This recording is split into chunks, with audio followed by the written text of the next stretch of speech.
First question, what were you doing when you are a child? You were a child? Noong bata ka pa. Kahit pwede Tagalog or English, Taglish ko pwede.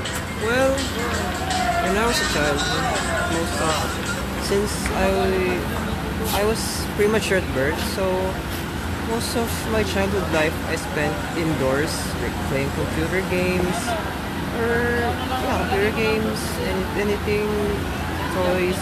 And I was not the sociable type of child na I could. Ano pa nangyari nung bata ka pa? May mga cartoons po ba nangyari or may kaganapan ba? May iyakan naman? May mga nangyari pa ba nung bata ka pa? Wala naman.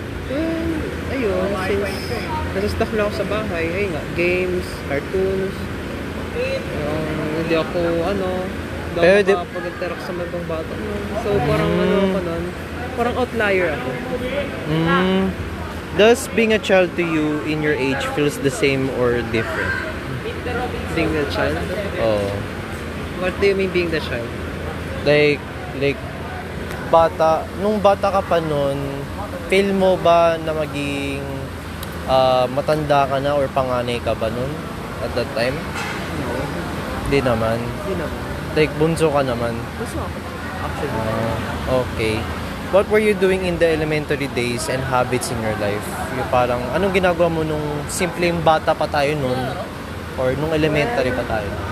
How can I say? Actually, gifted child ako eh. Like, gifted child ako. Like, nung bata pa lang ako, magaling ako sa math, sa science, sa history, geography.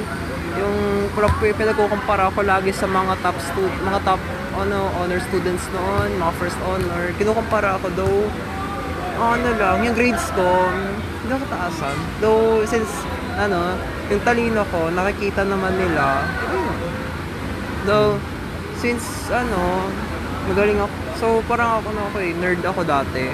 I'm more on gaming, about social, internet stuff.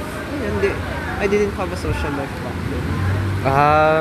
Pero yung elementary, wala ka naman problema, may mga problema naman.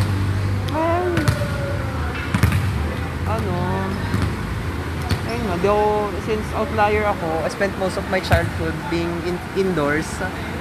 I never learned basic social interaction until high school, or actually, college na eh. Ngayon ka lang natuto makipag-socialize. Parang introverted ka nun that time. Loner. Mas introvert pa sa introvert. Oh, pero do you have any experience of trauma? Wala naman. Nung bata ka pa? Well, yung traumas ko, medyo late na yun eh. Okay. Who do you love the most? Your parents, your loved ones, or your friends? Or do you have your best friends lang naman? I could say my parents. Though, since loner ako, most of the time, I tend to be myself. And so, loner ako in a way. I appreciate naman their presence, my friends, family. I appreciate naman, no, kasi ko lang talagang mag-isa ako. Follow-up question. Paano ka nagiging mag-isa ka? Paano ka naging loner ka? Do you have thoughts about paano ka naging loner?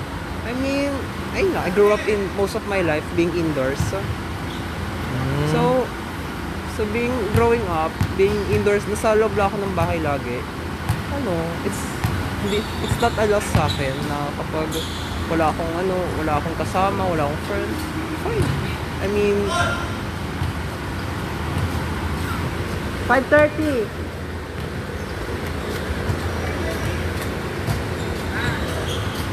Ayun, sige. Yun lang, no? What else? Okay. Who inspired you, what celebrity? Your parents, your loved ones? Anong na-inspired sa'yo? No. Sa yung pagiging personality mo? Sa parents mo ba? Sa loved ones? Or sa celebrities mo ba? Related. Pwede naman, kahit ang sino. Partly my parents, though hindi sila significant. Though I could say, I'm not sure. Kasi hindi ako maalam sa tao eh. Since loner ako, hindi ako maalam sa tao. Though I could say, yeah, parents ko. Parents ko or some fictional characters, I guess. Though, sa dami ng cartoons na papanood ko, hindi ko may specify. Di mo ma-specify kung anong... Pero wala ka naman inspiration sa celebrities, mga artista? Though, Wala. artista, I could say, Nag-interview lang, nag-interview lang. Okay lang. sa celebrities, those na may common personality, like, yung pagiging loner din, yung may loner, mysterious type, tapos yung parang yung secret, yung mga, yun, secretive, tapos mysterious, ganun. Okay. So, wala ka naman na-inspired kahit sino. Kasi mysterious lang naman. Or sa sarili mo lang, ganon. So, fictional character. Fictional characters. I say, sa Pangalan mo, kahit sino yung isa. si Thomas Shelby. Si Thomas Shelby. Peaky Parang, Blinders. yun. Parang familiar ko yung lalaki na yun eh. Oh my God. So, okay. Yung tahimik lang, but, quiet but deadly. Type. Quite dead. Parang kidlat, tahimik lang, though bigla na lang unpredictable. Unpredictable. Sige. What did you do in teenagers days? Like, what were you doing in the age of teens? Like, anong ginagawa mo nung teenager ka pa? Anong mga ginagawa like any mo? teenager, exploring, questioning myself, tapos wondering about the purpose of life. Any teenager would do. There will do. Tsaka, anong ginawa mo nung high school ka pa no? Yung teenager ka pa no? May ginagawa ka pa, may achievement ka naman, may mission ka naman. Honor student ako. Honor student. Though, Okay lang. well, ayun nga, since gifted child ako, I realized na there are just so many things na pwede kong gawin than just being a nerd. Being a nerd. Went to depression for how many years? 4 years. 4 years. Ayun. I see. Ayun. Kailan ka nung nagkaroon ka ng depression nung teenager ka pa? Like what, yan? Kailan ka pa? Nung pagdating ng high school mo ba? Well, Or sabihin natin grade 8 o 2018 kasi yun, grade 8. Ayun. 2019. Grade 9. 2019, 2020, 21, 22, 23, 4 years. Hanggang 2019 hanggang 2023. Pero do you struggle of suffer in depression talaga? I mean, nangayayat ako. Nangingayat ka? Wala ko nang pinayat. I feel that. Pero follow-up question ko lang.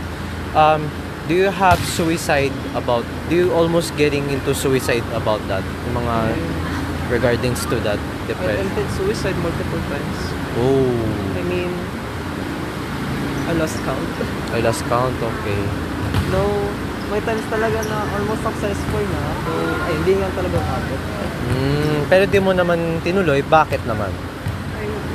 Hindi lang sa dito naloy, though hindi lang talaga nag-succeed. So, ayun, Okay. Kasi importante mo, mabuhay ka. Not really. Like, Not really. I just keep giving a chance. Just giving a chance, okay. And here I am. Okay. Buti na lang.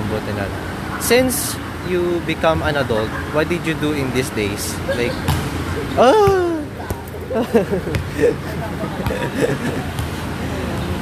nung adult ka pa, anong ginawa mo nun? Mga, halimbawa, pagdating mo ng 18. I was still in depression.